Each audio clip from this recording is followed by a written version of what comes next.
Ես Ռուսաստանի քաղաքացի չեմ,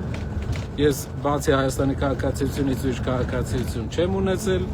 Չնայած ուժեղ Հայաստան դաշինքի թեկնածու Նարեկ Կարապետյանի հերքմանը, այսօր իրավապահները հայտնեցին քրեական գործ է հարուցվել պաշտոնատար անձի կարգավիճակ ձեռք բերելուն կամ պահպանելուն խոչընդոտող տեղեկությունները թաքցնելու հոդվածով։ Քննչական կոմիտեի փոխանցմամբ հանցագործության մասին հաղորդում ստացել են ոստիկանությունից, ըստ որի խորհրդարանական ընտրություններում ուժեղ Հայաստան դաշինքի падգամավորի թեկնածու Նարեկ Կարապետյանը մեջբերեմ դիտավորությամբ թաքցրել է օտարերկրյա քաղաքացիություն ունենալու կամ ունեցած լինելու մասին տեղեկությունը։ Նարեկ Կարապետյանը ներքին գործերի նախարարության միգրացիայի եւ քաղաքացիության ծառայություն է ներկայացրել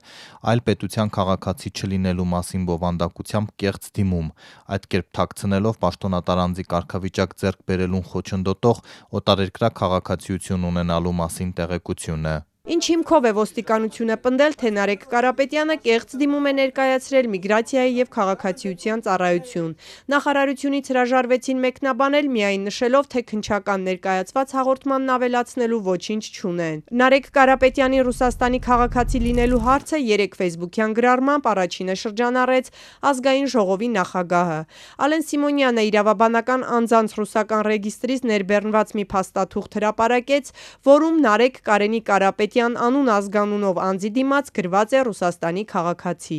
Անձնագրային կամ անձը նույնականացնող որևէ այլ տվյալ չկա։ Փաստաթղթի ներքևի հատվածում երևում է, որ այն ռուսական կայքից ներբեռնվել է գրեթե 1 ամիս առաջ, ապրիլի 21-ին։ Այդ օրերին կուսակցությունները կենտրոնական ընտրական հանձնաժողով էին ներկայացնում գրանցման համար անհրաժեշտ փաստաթղթերը։ Սիմոնյանը հրապարակված փաստաթղթին կից նաև հարցրել է. Նարեկ Կարապետյանը Ռուսաստանի քաղաքացի է։ Նարեկ Կարապետյանի պատասխանը չուշացավ։ Երևի կյանքում Ռուսաստան ավելի քիչ եմ ապրել, քան օրինակ Անգլիայում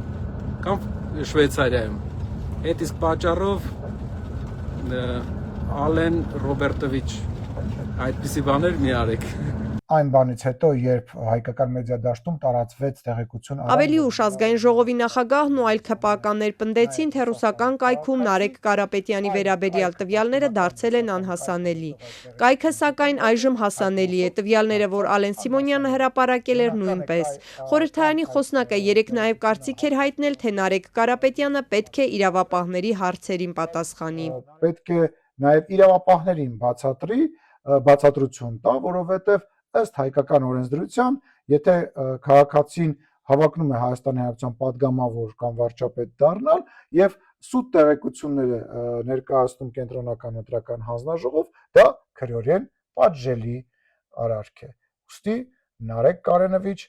ինձ որևիցե բան բացատրել պետք չի։ Կխոսեք քննիչի հետ։ Նարեկ Կարապետյանին կանչել են հարցաքննության, թե ոչ քննչականից չեն հայտնում։ Իսկ падգամավորին դիմադիր թեկնածուն, որ նաև Սամվել Կարապետյանի տնային կալանքի պայմաններում առաջնորդում է քարոզարշավը, այսօր դարձյալ կրկնեց. ինքը միայն Հայաստանի քաղաքացի է։ Վերջնականապես ինքնատիրապետումը կորցրած Փաշինյանը, ով փողոցում մենօրը կանանց էր քաշ քշում, հասկացել է, որ իրական դեմքը ժողովրդի առաջ բացվել է։ Նրա թիմը, որ մեզանից շուտ գիտեր նրա հոգեկան վիճակի մասին, որպեսզի շեղի իրավիճակը, սկսել է ֆեյք լուր տարածել, որ մենք հերք ենք, իրենք էլ 200 մարդկանց շեղեն։ Ընտրական օրենսգրքով կենտրոնական ընտրական հանձնաժողովը թեկնածուի գրանցումն անվավեր է ճանաչում, եթե գրանցումից հետո հայտնի են դառնում փաստեր,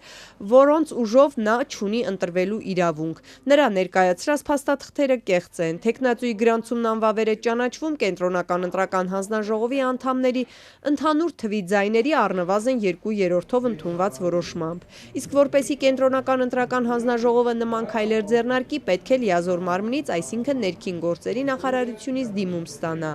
Արդյոք իրավապահները դիմել են Ռուսաստանի համապատասխան կառույցներին, որպեսզի պաշտոնական տեղեկություն ստանան Նարեկ Կարապետյանի այդ երկրի քաղաքացի լինել-չլինելու վերաբերյալ, թե ներքին գործերի նախարարությունից, թե քննչական կոմիտեից հրաժարվեցին ասել։